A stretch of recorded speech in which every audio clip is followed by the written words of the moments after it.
দর্শক, চাল এবং ইলিশ বাজারের খবর জানাতে কুষ্টিয়া এবং মুন্সিগঞ্জ থেকে যুক্ত হবেন আমাদের সহকর্মীরা। শুরুতে চলে যাচ্ছি কুষ্টিয়ায়, সেখান থেকে চালের বাজারের খবর জানাবেন আমাদের সহকর্মী শরীফ বিশ্বাস। শরীফ।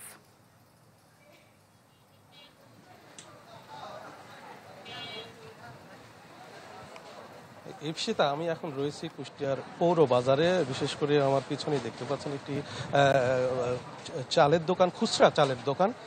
এই দোকানে আমরা দেখেছি ঈদের পর থেকেই সব রকম চালের দাম কেজিতে প্রায় 5 থেকে 7 টাকা দরে বেড়েছিল।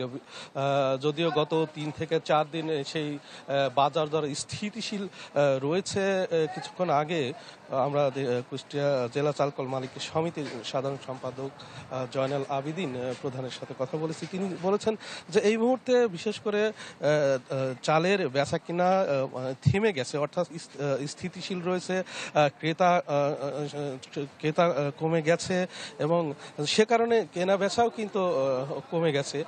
তবে একটি বিষয় তিনি জানিয়েছেন, আপাতত চালের বাজার অর্থাৎ চালের দাম বৃদ্ধির কোনো সম্ভাবনা তিনি দেখছেন না। এবং তিনি যেটা বলছেন যে চালের দাম যে কারণে বেড়েছিল, বিশেষ করে স্থানীয় কিছু চালকল মালিকদের গুটি কয়েক, অর্থাৎ 4 থেকে 5 জন চালকল মালিকদের কারণে বাজার অস্থির হয়েছিল। সেই সাথে কর্পোরেট ব্যবসায়ীদের কথাও কিন্তু বলেছেন, অর্থাৎ ঢাকা সহ বিভিন্ন দেশের বিভিন্ন জায়গায় যে সমস্ত কর্পোরেট ব্যবসায়ী, বড় বড় ব্যবসায়ী রয়েছে, তাদের কারণেই চালের বাজার অস্থির হয়েছিল।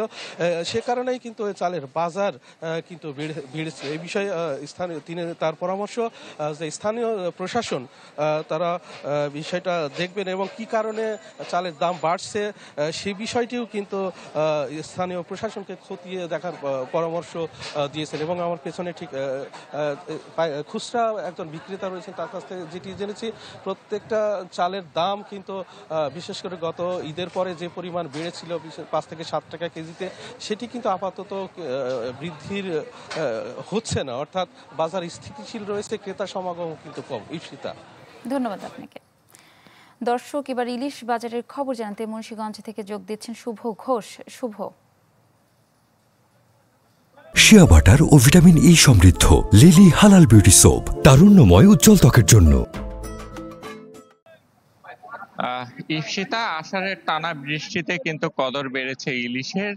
তবে ইলিশের আকাশচুম্বী দামে কিন্তু হতাশা থেকে আসলে নানা অভিযোগের পাহাড় রয়েছে ভোক্তা পর্যায়ের সাধারণ ক্রেতাদের। তবে ইলিশের মূল্য বৃদ্ধি নিয়ে কিন্তু আসলে ক্রেতাদের পক্ষ থেকে অভিযোগ থাকলেও নানা অজুহাত রয়েছে বিক্রেতাদের। আমরা সকাল থেকেই মুন্সিগঞ্জের মীর কাদিমের মৎস্য আড়তে দেখেছি যে ছোট আকারের যেসব জাটকা রয়েছে সেগুলো কিন্তু 650 থেকে 700 টাকায় বিক্রি হচ্ছে এবং মাঝারি থেকে বড় আকারে 800 থেকে 900 গ্রাম ওজন, 1 থেকে 1.5 কেজি ওজনের যেসব ইলিশ রয়েছে সেগুলো কিন্তু আজকে 1800 থেকে 2200 টাকা এবং মানভেদে 3000 টাকা কেজি দরে বিক্রি হচ্ছে।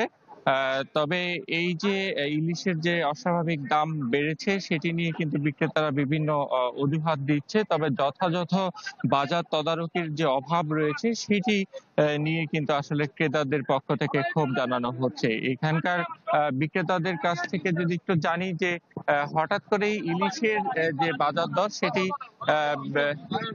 আমরা যদি একটু জানি যে ইলিশের দাম এখন কেমন বিক্রি হচ্ছে এবং সেটি যদি অনেক কম, অনেক দাম আছিল, অনেক কম। মানে এই যে 1 কেজির মাছ 2021 বেচা হইতেছে, 1 কেজির মাছ 2100-2200 এরকম, আর যে আধা কেজি মাছ 1200-1300 1400-1500 এরকম। আধা কেজি। তাদের চাহিদা কেমন? চাহিদা মাছ কম, মাছ একবারে কম। মাছের চাহিদা যেমন চাহিদাও কম, মাছও কম। মাছ বেশি কম দাম থাকলে, আরো কম দাম থাকলে মাছ খাই পারতো। চাহিদা মাছ নাই, কেন নদীর মাছ নাই, নদীতে মাছ নাই, যার কারণে চাহিদা একটু।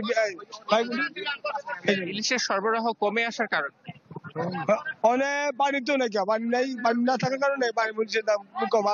আর আইবো আবার সিজন চেঞ্জ হয়ে গেছে, সিজন আগে সিজন হয় শীতে।